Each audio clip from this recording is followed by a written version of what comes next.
10वां अध्याय। फिर वो वहां से उठकर यहूदिया के सीवानों में और यरदन के पार आया, और भीड़ उसके पास फिर इकट्ठा हो गई, और वो अपनी रीति के अनुसार उन्हें फिर उपदेश देने लगा।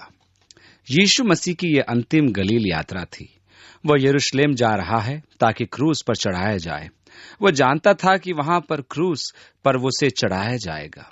अति शीघ्र वो अपने शिष्यों को भी ये बताएगा जो वे अभी समझ नहीं रहे थे।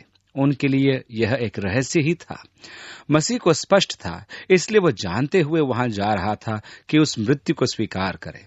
वो यह भी जानता था कि तीसरे दिन पुनः जी उठेगा। इसलिए वो वहां से उठकर यहूदिया के सीवानों में आया, अर्थात वह दक्षिण में यरूशलेम की ओर बढ़ रहा था। जनसमूह अब भी उसके पीछे था, और वह अपने स्वभाव के अनुसार उन्हें उपदेश देता जा रहा था। आगे लिखा है, तब फरीसियों ने उसके पास आकर उसकी परीक्षा करने को उससे पूछा, क्या यह उचित है कि पुरुष अपनी पत्नी को त्यागे? फरीसियों का विचार था कि यदि वे यीशु से प्रश्न करेंगे तो उसका उत्तर मूसा की व्यवस्था के प्रतिकूल होगा, जिससे जनसमूह यह सिद्ध कर पाते कि यीशु एक झूठा गुरु है और वो मूसा की व्यवस्था से भिन्न शिक्षा देता है। इसलिए उन्होंने उससे पूछा, क्या यह उचित है कि अपनी पत्नी को तलाक दे? मूसा की व्यवस्था में अनिष्ठावान पत्नी के लिए विवाह विच्छेद पत्र का प्रावधान था, जो व्यवस्था विवरण की पुस्तक में लिखा था। इसलिए फरीसियों ने यीशु से यह प्रश्न किया। यद्यपि यह प्रश्न बुद्धिमानी का नहीं था, फिर भी अनेक जन ऐसे होते हैं जो बाल की खाल निकालते हैं। इस विषय में यहूदियों के प्रचलित मापदंड मुख्य रूप से 2 गुरुओं पर आधारित थे। गुरु शामी के अनुसार अशुद्धता की परिभाषा है, यदि पति को सुहागरात के दिन यह ज्ञात हो कि उसकी पत्नी कुंवारी नहीं है तो वह व्यभिचारिणी है और उसके पति को उसे त्यागने का पूरा अधिकार है। उसके अनुसार तलाक का एकमात्र कारण व्यभिचार था। गुरु हलेल के अनुसार यदि पत्नी अपने पति की इच्छा के अनुसार वस्त्र धारण नहीं करती या झगड़ालू है और उसे प्रसन्न करने वाला भोजन तैयार नहीं करती है तो वह उसे त्याग सकता था।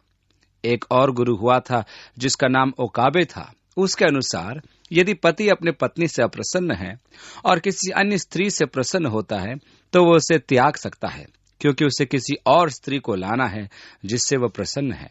इन भिन्न भिन्न विचारों ने व्यवस्था को अर्थहीन बना दिया था और उनमें परस्पर मतभेद बना रहता था।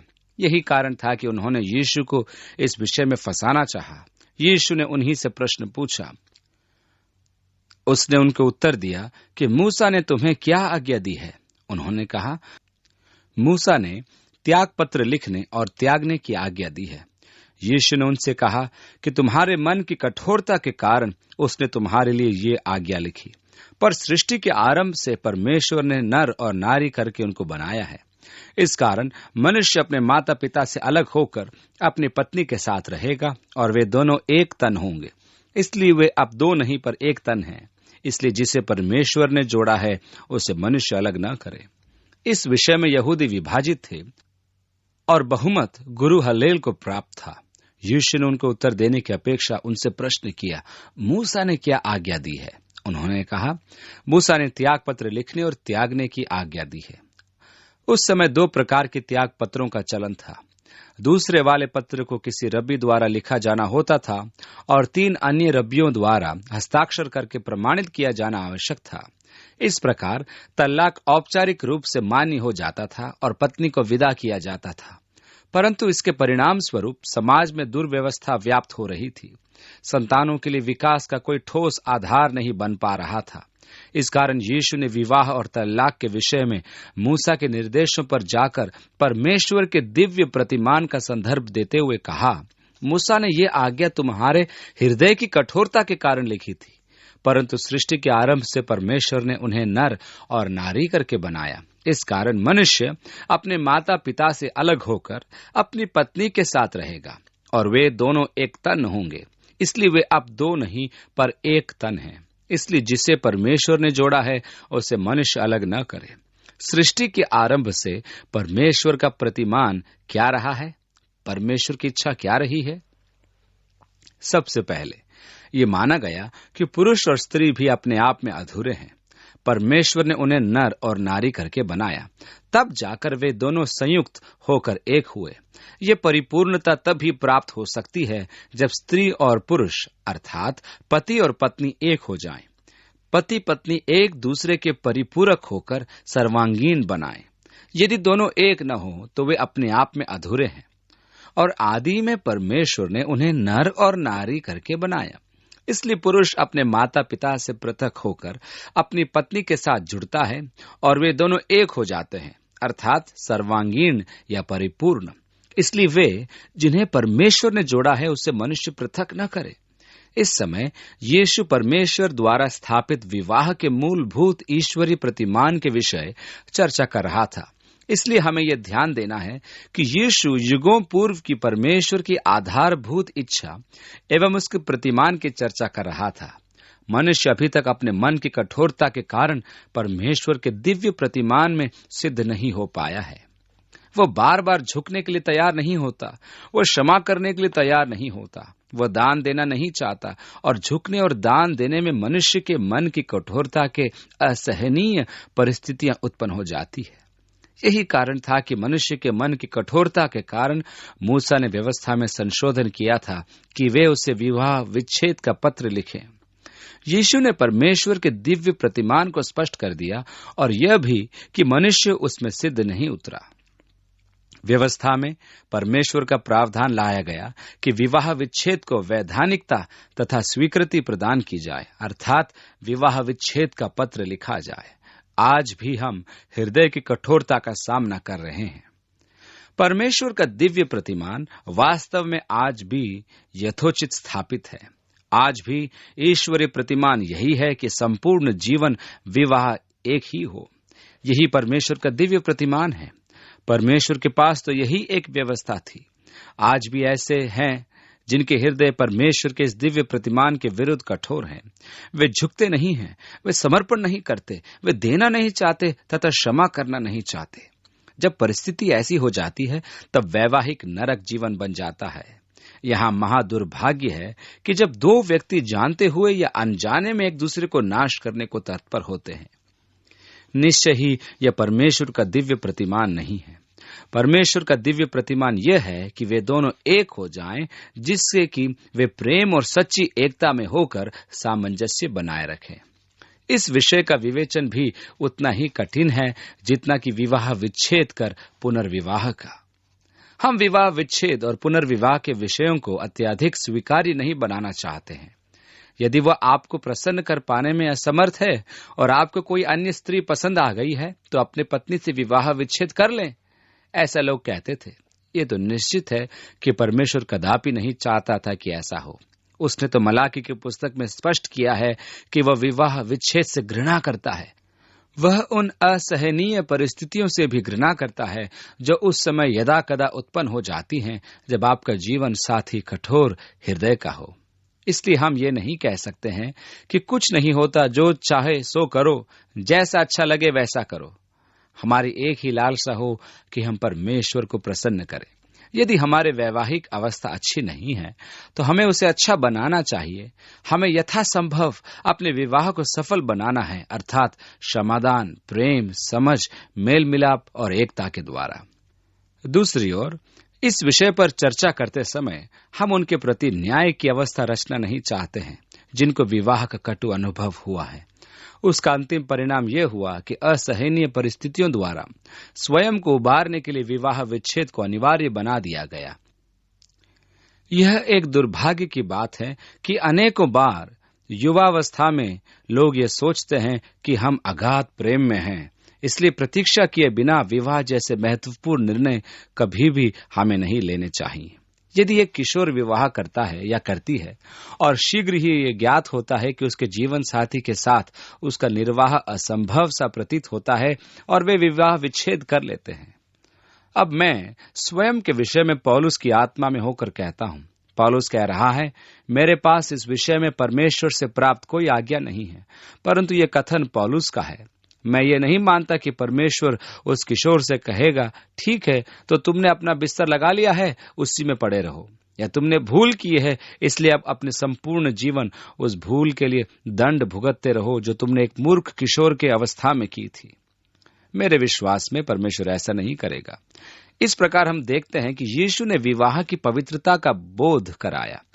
कैथोलिक कलीसिया इसे धार्मिक अनुष्ठान कहती है। मेरे विचार में वे ठीक कहते हैं, यह आत्मिक कार्य का बाहरी चिन्ह है। जब स्त्री और पुरुष एक होते हैं, तब जो आत्मिक एकता आती है उसकी सृष्टि परमेश्वर ही ने की है। सही जीवन साथी पाने का अर्थ है पृथ्वी पर स्वर्ग पा लेना, और अनुचित साथी पाने का अर्थ है पृथ्वी पर नरक में रहना। अब मैं विशेष करके उन युवक युवतियों से बात कर रहा हूं जिन्होंने अभी विवाह नहीं किया है, परंतु ऐसा विचार अवश्य रखते हैं। निर्णय लेने से पूर्व प्रार्थना में अत्यधिक समय दें। इससे पूर्व कि मैं विवाह करता, मैं अवकाश पर चला गया और उपवास और प्रार्थना में मैंने अत्यधिक समय दिया। मैं बहुत खुश हूं कि मैंने उचित निर्णय लिया। मैं खुश हूं कि उपवास और प्रार्थना के समय परमेश्वर ने यह निर्णय लेने में मेरा मार्गदर्शन किया। मेरे कहने का अर्थ यह है कि यह एक ऐसा विषय है जिसे आप न तो अपने मन पर और न ही अपनी भावनाओं पर छोड़ें। आप इसका अवलोकन प्रार्थना में रहते हुए करें। भूतकाल में भूल का सुधार करने से उत्तम है वर्तमान में भूल सुधार लेना। मेरे विचार में तलाकशुदा व्यक्ति यदि फिर से विवाह कर ले तो परमेश्वर इसे नरक में नहीं डाल देता। मैं तो यह मानता हूं कि यदि आप स्वयं को पुनर्विवाह में पाते हैं तो आप अपने विवाह को सर्वोत्तम अवस्था प्रदान करें। अपने विवाह को वो सब कुछ बनने दो जो परमेश्वर चाहता है। मैं इसके पक्ष में मैं नहीं कि आप कहें मैं तो पहले भी विवाह कर चुका हूं और तुम्हें भी तलाक देना उचित ही होगा। बाइबल से हमें स्पष्ट ज्ञान प्राप्त होता है कि मनुष्य को उस बुलाहट पर अटल रहना चाहिए जिसमें वो बुलाया गया है। जब मसीह ने आपको बुलाया और आपने उसे प्रभु स्वीकार किया है, तब आपकी अवस्था क्या थी? संभव है आप विवाहित थे, या आप तलाकशुदा थे, या पुनर्विवाहित थे। अब उपस्थित परिस्थितियों में ही परमेश्वर को सम्मान और महिमा प्रदान करने के कार्य करो। हमें दाऊद की ओर ध्यान देना है जिसने बतशेबा के साथ व्यभिचार किया था और बाद में उसके साथ विवाह कर लिया। परमेश्वर ने दाऊद को क्षमा कर दिया तथा उसे दया और अनुग्रह प्रदान किया। नबी नातान ने उससे कहा, तेरा पाप क्षमा किया गया। परंतु उसे अपने पाप की कीमत इस तरह चुकानी पड़ी कि उनका प्रथम पुत्र मर गया। परमेश्वर ने दाऊद को उस पाप की क्षमा प्रदान करी। अपने विवाह के संबंध में आपका भी अनुभव दुखदायी रहा होगा। मैं नहीं जानता कि कुछ व्यक्ति या तो सामंजस्य बनाए रखने में अमेध्य हैं, या फिर यह कि जीवन साथी चुनने में वे उचित निर्णय नहीं ले पाते। संभव है कि आप अपने विवाहित जीवन में हानि उठा चुके हैं, परंतु मैं जानता हूं कि आपकी सहायता हेतु परमेश्वर सामर्थी है। जब नव दंपति मसीह में होकर मतभेदों का समाधान स्वयं खोजते हैं तो परमेश्वर को महिमा मिलती है। इस प्रकार वे मसीह में होकर एक प्रेम पूर्ण संबंध में प्रवेश करते हैं। 10वीं आयत में लिखा है, और घर में चेलों ने इस विषय में उससे फिर पूछा। शिष्य यीशु के कहने का तात्पर्य नहीं समझे थे। वे ठीक से समझ नहीं पाए कि वह अपने उत्तर में फरीसियों को क्या संदेश दे रहा था, इसलिए उन्होंने उसे स्पष्टीकरण मांगा। 11वीं आयत में लिखा है, उसने उनसे कहा, जो कोई अपनी पत्नी को त्याग कर दूसरी से ब्याह करे तो वह उस पहली के विरोध में व्यभिचार करता है। और यदि पत्नी अपने पति को छोड़कर, पत्नी को त्यागने के लिए उनकी व्यवस्था में कुछ एक कारणों का प्रावधान था। यदि पति अपने पत्नी पर झूठा आरोप लगाता है कि वह विवाह के बाद कुंवारी नहीं पाई गई, तो उसे पत्नी को तलाक देने का अधिकार था। दूसरी ओर यदि पति व्यभिचार करता तो पत्नी को उसे त्याग देने का अधिकार था। और यदि पत्नी अपने पति को छोड़कर दूसरे से ब्याह करे तो वो व्यभिचार करती है। यहाँ निर्दोष पक्ष के विषय में कुछ नहीं कहा गया है, परंतु जैसा कि मैं कह चुका हूँ, मनुष्य का स्वभाव दोष लगाने का ही होता है। अब अपने क्रूस की राह पर यीशु अग्रसर है और चेले उसके साथ हैं। फिर लोग बालकों को उसके पास लाने लगे कि वह उन पर हाथ रखे, पर चेलों ने उनको डांटा। आज भी वहां यह प्रथा है कि वे गुरुओं के पास आशीष प्राप्त करने जाते हैं। आज भी यरूशलेम में एक बड़ा ही सजीव रब्बी है। वो छोटे कद का व्यक्तित्व है, परंतु दाढ़ी लंबी रखता है। जब विलाप की दीवार के ठीक सामने वह चहलकदमी करते हुए अपनी प्रार्थनाएं जोर से पढ़ता है, तब आप उसकी आवाज सुन सकते हैं, क्योंकि वह वास्तव में बहुत जोर से उच्चारण करता है। वे अनेक युवक जो रबी की शिक्षा ले रहे हैं उसे अत्यधिक आदर देते हैं। ये युवक उसके पास आते हैं और वह उनके सिरों पर हाथ रखकर उन्हें आशीष देता है। उसे हाथ रखते देखना और इन युवकों को उसके पास जाकर आशीष ग्रहण करते देखना अति आकर्षक दृश्य होता है। यही बात वहां हो रही थी कि बच्चे यीशु के पास लाए जा रहे थे। वहां की यह प्रथा थी कि जब बच्चा 1 वर्ष का हो जाए तो उसे रबियों के पास आशीष के लिए लाए जाए। यही कारण था कि वह उन पर हाथ रखे। शिष्य उन्हें डांट रहे थे, चलो हटो, प्रभु को परेशान मत करो, वह अभी बहुत व्यस्त है। ये माता पिता अपने बच्चों को यीशु के पास लाने की लालसा रखते थे। उनसे कहा, बालकों को मेरे पास आने दो और उन्हें मना न करो, क्योंकि परमेश्वर का राज्य ऐसो ही का है। यहां ध्यान रखिए कि यीशु क्रूस की राह पर है और उसके लिए यह एक अंतर्वेदना का समय है। चेलों की मनोवृत्ति देखिए कि वे सोचते हैं कि यीशु के पास समय नहीं है, और वह भी बच्चों के लिए। यीशु ने कहा, बच्चों को मना मत करो, उन्हें मना मत करो, क्योंकि स्वर्ग का राज्य ऐसो ही का है। 15वीं आयत, मैं तुमसे सच कहता हूं कि जो कोई परमेश्वर के राज्य को बालक की नाई ग्रहण न करे, वह उसमें कभी प्रवेश करने न पाएगा। बच्चों को मना मत करो। क्या आप जानते हैं कि बच्चों में एक विशेष मनोरम आकर्षण होता है? मेरे विचार में बच्चा स्वभाव से ही परमेश्वर में विश्वास रखता है। मेरे विचार में नास्तिक बनने के लिए उन्हें विशेष शिक्षा लेनी होगी। मैं तो यही मानता हूं कि बच्चा अपने स्वभाव के कारण सहज वृत्ति द्वारा परमेश्वर में विश्वास रखता है। बच्चे में विश्वास की सरलता व मन लुभावन विश्वास एक स्वाभाविक विश्वास है। मैं जब भी अस्वस्थ होता हूं तो मैं अपने नाती पोतों से प्रार्थना की याचना करता हूं। ऐसा विश्वास अति मन भावना विश्वास। इसलिए तो यीशु ने कहा कि यदि तुम छोटे बच्चों के स्वरूप नहीं हो तो तुम स्वर्ग के राज्य में प्रवेश नहीं कर सकते। प्रवेश की एकमात्र विधि है कि बच्चे के स्वरूप बनना। 16वीं आयत में, और उसने उन्हें गोद में लिया और उन पर हाथ रखकर उन्हें आशीष दी। मुझे यह दृश्य बहुत अच्छा लगता है। मेरे विचार में वे अपने आप ही यीशु की ओर आकर्षित हो जाते हैं। आगे लिखा है, और जब वह निकलकर मार्ग में जा रहा था तो एक मनुष्य उसके पास दौड़ता हुआ आया और उसके आगे घुटने टेक कर उससे पूछा, हे उत्तम गुरु, अनंत जीवन का अधिकारी होने के लिए मैं क्या करूं? यीशु ने उससे कहा, तू मुझे उत्तम क्यों कहता है? कोई उत्तम नहीं, केवल एक, अर्थात परमेश्वर। अनेक टीकाकार कहते हैं कि यीशु उसे डांट रहा था क्योंकि वो उसे गुरु कह रहा था। मेरे विचार में यीशु उसे सचेत करना चाहता था। यीशु उस युवक से या तो यह कह रहा था कि मैं अच्छा नहीं हूं, या फिर यह कह रहा था कि मैं परमेश्वर हूं। मैं कहूं कि वह ये दूसरी बात कह रहा था, क्योंकि उचित था कि वो उसे समझाए कि मैं परमेश्वर हूं। एक ही अच्छा है और वो परमेश्वर है। तूने मुझे अच्छा क्यों कहा? क्या इसलिए कि मैं परमेश्वर हूं?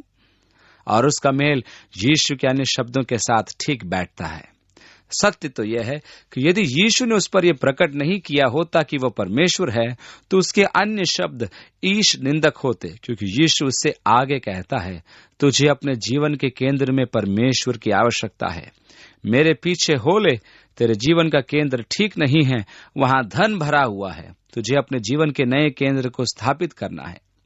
यदि तू परमेश्वर के राज्य में प्रवेश पाना चाहता है तो तुझे तेरे जीवन के केंद्र में परमेश्वर की आवश्यकता है। मेरे पीछे हो ले। इसलिए यीशु ने उसे सचेत किया, तू मुझे अच्छा क्यों कहता है?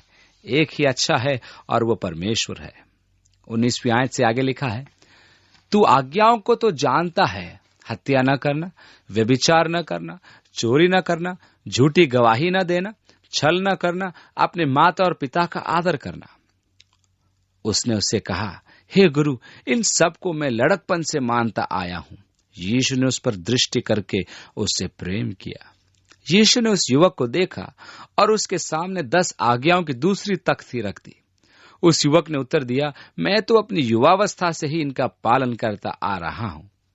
यीशु ने उसकी ओर देखा और उसके प्रति उसके दिल में प्रेम उमड़ आया। उसने कहा, ठीक है। 21वीं आयत में, और उससे कहा, तुझ में एक बात की घटी है। मत्ती हमें बताता है कि उस युवक ने पूछा, मुझ में क्या कमी रह गई? यीशु ने कहा, एक बात की कमी है। आगे लिखा है, जा, जो कुछ तेरा है उसे बेचकर कंगालों को दे और तुझे स्वर्ग में धन मिलेगा, और आकर मेरे पीछे हो ले। इस बात से उसके चेहरे पर उदासी छा गई और वह शोक करता हुआ चला गया, क्योंकि वह बहुत धनी था। जैसे मैं पहले भी कह चुका हूं, यीशु के कहने का अर्थ यह नहीं था कि जा अपना सब कुछ बेचकर कंगालों में बांट दे। यह तो आकस्मिक ही था। यीशु के कहने का मुख्य अर्थ था कि अपना क्रूस उठा और मेरे पीछे हो ले।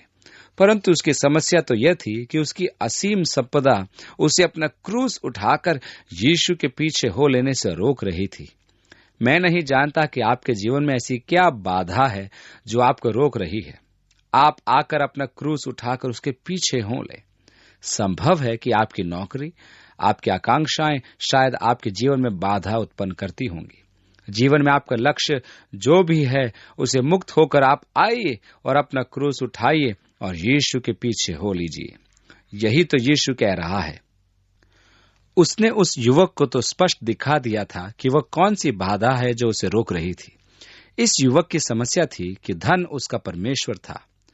तुम परमेश्वर और धन दोनों की सेवा नहीं कर सकते, इसलिए अपने झूठे देवता से मुक्ति पालो और आकर मेरे पीछे हो लो। सच्चे परमेश्वर को पहचानो, परमेश्वर को अपने जीवन का केंद्र बना लो। जहां तक अपने जीवन का केंद्र परमेश्वर होने का प्रश्न है, तो मसीह का वचन आज भी हमारे हृदयों में ज्यों का त्यों है, अर्थात मसीह यीशु के पीछे चलना। यही परमेश्वर के राज्य में प्रवेश का मार्ग है, यही अनंत जीवन का मार्ग है, एकमात्र मार्ग यही है। क्या आपके जीवन का केंद्र परमेश्वर है? आपके जीवन का केंद्र परमेश्वर को बनने से रोकने वाली प्रत्येक बाधा से मुक्त हो जाइए। वह युवक मुंह लटकाए चला गया। वह दुखी हो गया क्योंकि उसके पास असीम संपत्ति थी। क्या ये एक दूसरे के विरोधी नहीं? अनेक हैं जो ये सोचते हैं कि मुझे सुखी रहने के लिए बहुत पैसा चाहिए, परंतु देखिए बाइबल क्या कहती है कि एक धनी व्यक्ति दुखी हो गया। अब आप ये सोचेंगे कि उसका अनंत जीवन नाश हो गया। हम नहीं जानते। यह भी तो हो सकता है कि उसके बाद में उसने यीशु की बातों पर ध्यान दिया हो और अपने मुंशी को बुलाकर कहा हो, सब कुछ बेच दो और दान कर दो, मैं बाद में मिलता हूं, मैं यीशु के पीछे जा रहा हूं। या वह अपने दुखों में लौट गया हो और धन को देवता बनाकर उसकी उपासना में जीवन बिताता हो। आगे लिखा है, यीशु ने चारों ओर देखकर अपने चेलों से कहा, धनवानों को परमेश्वर के राज्य में प्रवेश करना कैसा कठिन है। चेले उसकी बातों से अचंभित हुए। इब्रानियों की समझ में किसी मनुष्य के पास संपदा होने का अर्थ था कि उसे परमेश्वर की आशीष प्राप्त है। दूसरे शब्दों में, यदि वह समृद्ध है तो उसे परमेश्वर अनुग्रह प्राप्त है, और यही कारण है कि उसके पास इतनी संपत्ति है। किसी व्यक्ति के परमेश्वर के निकट होने का या उसके विश्वास को परखने का यही एक चिन्ह था। इसलिए जब यीशु ने कहा, धनी मनुष्य का परमेश्वर के राज्य में प्रवेश करना कितना कठिन है, तब वह चौंक गए। क्या मतलब प्रभु जी? धन तो परमेश्वर का अनुग्रह है। आज भी ऐसे मनुष्य हैं जिनका विचार है कि धन संपत्ति आत्मिकता का चिन्ह है, और वे प्रचार करते हैं कि धार्मिकता समृद्धि का मार्ग है। पौलुस तीमुथियुस से कहता है कि इन बातों से दूर रहे। यीशु के इस कथन पर शिष्य विस्मित हो गए, इसलिए यीशु को स्पष्ट कहना पड़ा। इस पर यीशु ने फिर उनको उत्तर दिया, हे बालकों, जो धन पर भरोसा रखते हैं उनके लिए परमेश्वर के राज्य में प्रवेश करने से ऊंट का सुई के नाके में से निकल जाना सहज है। जैसा मैंने पहले कहा है कि कुछ लोगों का कहना है कि वहां के लोग नगर के मुख्य द्वार में छोटी खिड़की को सुई का नाका कहते थे। रात में द्वार बंद कर दिए जाते थे और फिर प्रातः काल तक खोले नहीं जाते थे कि कहीं ऐसा न हो कि दुश्मन अंदर आ जाए। इसलिए द्वार में एक छोटी खिड़की का प्रावधान था कि कोई नागरिक रात में आता है तो उसे नगर प्रवेश में बाधा न हो। यीशु इसी खिड़की के विषय कह रहा था। जब कोई नागरिक ऊंट पर सवार होकर आता था तो उस खिड़की से ऊंट को अंदर लाना अत्यधिक कठिन होता था। कोई अंदर से खींचता था तो कोई बाहर से उसे धक्का देता था, और बड़ी कठिनाई से वे उस ऊंट को भीतर प्रवेश कराते थे। बड़े परिश्रम और पसीना बहा बहा कर वे उसे प्रवेश कराते थे। नहीं, यीशु ये नहीं कह रहा था। यीशु के कहने का सरल अर्थ था, यत्न से प्रयास करो, निष्ठावान बनो तो निश्चय ही उद्धार प्राप्त होगा। बिल्कुल नहीं। यीशु कह रहा है कि यह असंभव है। शिष्य बहुत अचंभित हुए। तो फिर किसका उद्धार हो सकता है? धनी तो स्वर्ग नहीं जाएगा, तब कौन जाएगा? यीशु ने उनकी ओर देखकर कहा, मनुष्यों से तो ये नहीं हो सकता। परमेश्वर हमें इसका बोध करा। स्वयं मनुष्य से तो उद्धार संभव नहीं। ऐसा कोई मार्ग नहीं कि मनुष्य स्वयं अपना उद्धार करा ले। वो कैसा भी प्रयास करे, कैसे भी धार्मिक कार्य करे, कैसे भी निष्ठावान आचरण करे, कोई भी मनुष्य अपना उद्धार स्वयं नहीं कर सकता। गतसमनी की वाटिका में यीशु ने प्रार्थना की, पिता, हो सके तो ये कटोरा मुझसे टल जाए। यदि मनुष्य के उद्धार का अन्य कोई मार्ग हो, मनुष्य के स्वयं के द्वारा यह संभव नहीं, परंतु यीशु ने कहा, परंतु परमेश्वर से सब कुछ हो सकता है। आप जितने भी बुरे हैं, परमेश्वर के लिए संभव है कि वह आपका उद्धार करे। आप परमेश्वर की पहुंच से बाहर नहीं हैं। आप अपनी क्षमताओं से बाहर हैं। आप व्यक्ति की क्षमता से बाहर हैं, परंतु परमेश्वर की क्षमता से बाहर नहीं हैं। क्या हमने नहीं देखा कि जब मनुष्य हार जाता है तो परमेश्वर कार्य करता है? आप जानते हैं कि कुछ ऐसे व्यक्ति हैं जिन्हें देखकर मैं कहता हूं उनका उद्धार पाना असंभव है। वो परमेश्वर से कितना दूर हो गए हैं। और कुछ लोगों के बारे में तो मैं पूरी तरह से निराश हो चुका हूं। सारी आशाएं छोड़ दी हैं। वे किसी प्रकार उद्धार नहीं पा सकते, परंतु परमेश्वर उन्हें उद्धार प्रदान कर देता है, जबकि मैंने तो सोचा था कि यह असंभव है। 28वीं आयत के अंदर पतरस उससे कहने लगा कि देख, हम तो सब कुछ छोड़कर तेरे पीछे हो लिए। वो धनी युवक सरदार उस कीमत को चुकाने में असहमत सा प्रतीत होता था, परंतु पतरस ने कहा, हमने तो ऐसा ही किया, हम सब कुछ छोड़कर तेरे पीछे हो लिए। 29वीं आयत में यीशु ने कहा, मैं तुमसे सच सच कहता हूं कि ऐसा कोई नहीं जिसने मेरे और सुसमाचार के लिए घर या भाइयों या बहनों या माता या पिता या लड़के बालों या खेतों को छोड़ दिया हो।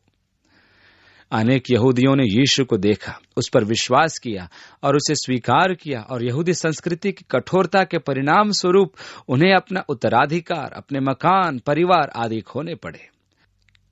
उन्हें विधर्मी कहकर घर से निकाल दिया गया। यहाँ तक कि अनेक यहूदी परिवारों में तो मसीह को ग्रहण करने वाले विश्वासी को मरा हुआ जानकर घरों में अंतिम संस्कार भी किए गए। ऐसा प्रतीत होता है कि पौलुस को भी अपनी पत्नी खोनी पड़ी थी। यीशु ने कहा, किसी भी व्यक्ति ने अपना परिवार या भाई या बहन, पिता, माता, पत्नी या बच्चों को या भूमि को मेरे कारण और सुसमाचार के कारण नहीं छोड़ा, और अब इस समय 100 गुना न पाए, घरों और भाइयों और बहनों और माताओं और लड़के वालों और खेतों को पर उपद्रव के साथ और परलोक पे अनंत जीवन। आप सताए जाएंगे।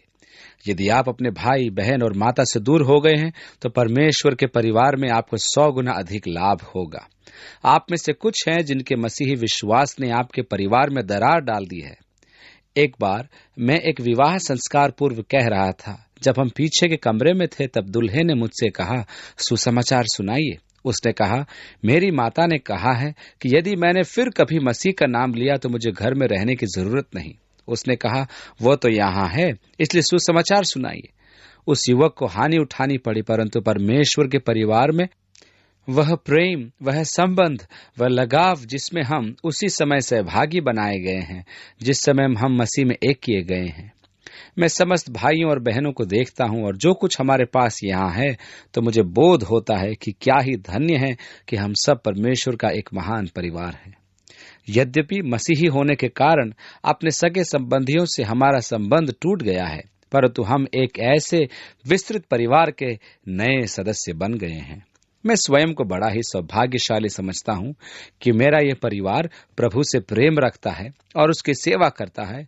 यह एक आशीष ही तो है। मेरे रिश्ते के कई भाई हैं जो प्रभु को नहीं जानते। मेरे आंटी अंकल हैं जो प्रभु से दूर हैं। आप जानते हैं कि मैं अपनी अपेक्षा आप लोगों के बहुत अधिक निकट हूं। इसलिए यीशु ने कहा, किसी ने तुम्हें छोड़ा परंतु तुम्हें 100 गुना प्राप्त होगा। तुम्हें सताया जाएगा, तुम्हारा परिवार स्वयं तुम्हें सताएगा, परंतु तुम्हें नए संसार में अनंत जीवन प्राप्त होगा। 31वीं आयत में लिखा है, पर बहुतेरे जो पहले हैं पिछले होंगे और जो पिछले हैं वे पहले होंगे। यीशु ने यह बात यहाँ क्यों कही मैं नहीं जानता। और वे यरूशलेम को जाते हुए मार्ग में थे। वे यरूशलेम की राह पर हैं। और यीशु उनके आगे आगे जा रहा था और वे अचंभा करने लगे और जो उसके पीछे चलते थे डरने लगे। तब वह फिर उन 12 को लेकर उनसे वे बातें कहने लगा जो उस पर आने वाली थी। उसने अपने शिष्यों को पास बुलाकर उनसे कहना आरंभ किया। 33वीं आयत में कि देखो, हम यरूशलेम को जाते हैं और मनुष्य का पुत्र महायाजकों और शास्त्रियों के हाथ पकड़वाया जाएगा और वे उसको घात के योग्य ठहराएंगे और अन्य जातियों के हाथ में सौंपेंगे और वे उसको ठट्टों में उड़ाएंगे, उस पर थूकेंगे और उसे कोड़े मारेंगे और उसे घात करेंगे और 3 दिन के बाद वो जी उठेगा। यहाँ यीशु ये कह रहा है कि शास्त्री और याजक उसे मृत्युदंड देकर अन्य जातियों को सौंप देंगे कि वे उसे पूरा करें। अन्य जाति उसकी निंदा करेंगे। रोमी सिपाहियों ने ही तो उसको बैंजनी वस्त्र पहनाकर उसका उपहास किया था। वे उसको कोड़ों से मारेंगे। रोमी सिपाही ही थे जिन्होंने उसे कोड़ों से मारा था। वे उस पर थूकेंगे, यह भी बाइबल में लिखा है, और वे अर्थात अन्य जाति जन उसे मार डालेंगे। यह काम रोमियों ने किया, परंतु वो 3रे दिन मुर्दों में से जी उठेगा।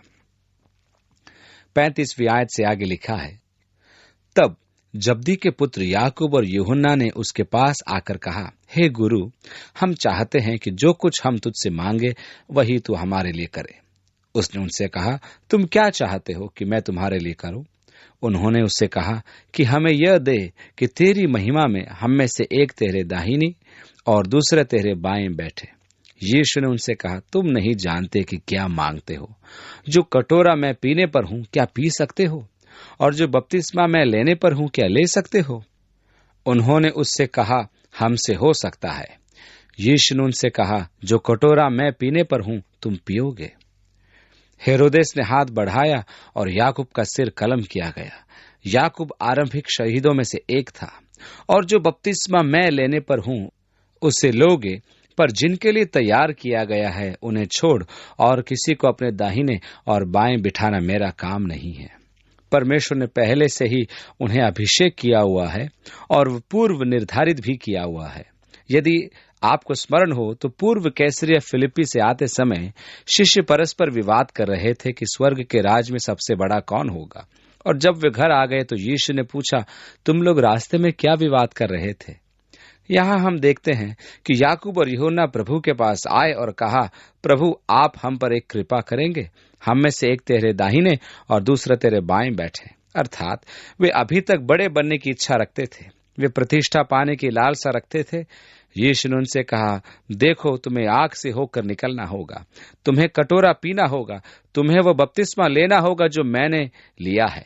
जिस कृपा दृष्टि की तुम याचना कर रहे हो वो तो पूर्व निर्धारित है, वो तो पहले से ही प्रदान की जा चुकी है। यह सुनकर 10 याकूब और यूहन्ना पर रिसियाने लगे। कैसी अजीब बात है ये धार्मिक क्रोध, जबकि सबके मन एक ही कामना करते होंगे। और यीशु ने उनको पास बुलाकर उनसे कहा, तुम जानते हो कि जो अन्य जातियों के हाकिम समझे जाते हैं वे उन पर प्रभुता करते हैं और उनमें जो बड़े हैं उन पर अधिकार जताते हैं, पर तुम में ऐसा नहीं है। अन्य जाति गैर यहूदियों के लिए माना जाता था कि वे अधिकार और प्रतिष्ठा और मनुष्यों पर प्रशासन की लालसा रखते थे। यीशु ने कहा, तुम्हारे मध्य ऐसा न हो। परमेश्वर का राज्य मनुष्य के राज्य से भिन्न है, क्योंकि परमेश्वर के राज्य में 43वीं आयत में लिखा है, परंतु जो कोई तुम में बड़ा होना चाहे वो तुम्हारा सेवक बने, और जो कोई तुम में प्रधान होना चाहे वह सबका दास बने। क्योंकि मनुष्य का पुत्र इसलिए नहीं आया कि उसकी सेवा टहल की जाए, पर इसलिए आया कि आप सेवा टहल करे और बहुतों की छुड़ौती के लिए अपने प्राण दे। यहाँ यीशु एक बड़ी महत्वपूर्ण बात सिखा रहा है कि यदि आपको प्रशासनिक अफसर बनना है, यदि आपको अध्यक्ष बनना है, यदि आपको प्रधान बनना है, तो पहले सेवक बनो। महानता का मार्ग सेवा है। ये अति महत्वपूर्ण है कि मैं जानूं कि मेरी मानव सेवा वास्तव में परमेश्वर की सेवा है।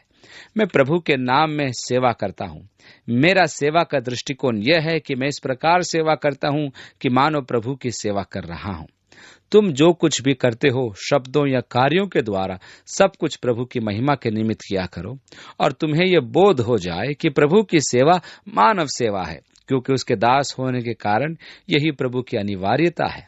इसलिए महानता का मार्ग नम्रता का मार्ग है, अर्थात सेवक बनना होगा। 46वीं आयत में लिखा है, और वे यरीहो में आए, और अब वे यरदन पार कर यरीहो में प्रवेश कर गए। यह उसका अंतिम शिविर है। इसके पश्चात वह 20 मील चलकर यरूशलेम पहुंच जाएगा।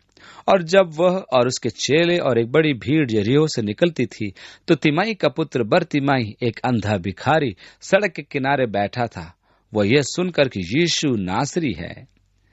यह दृष्टिहीन व्यक्ति जन समूह के ही पदचाप सुन सकता था।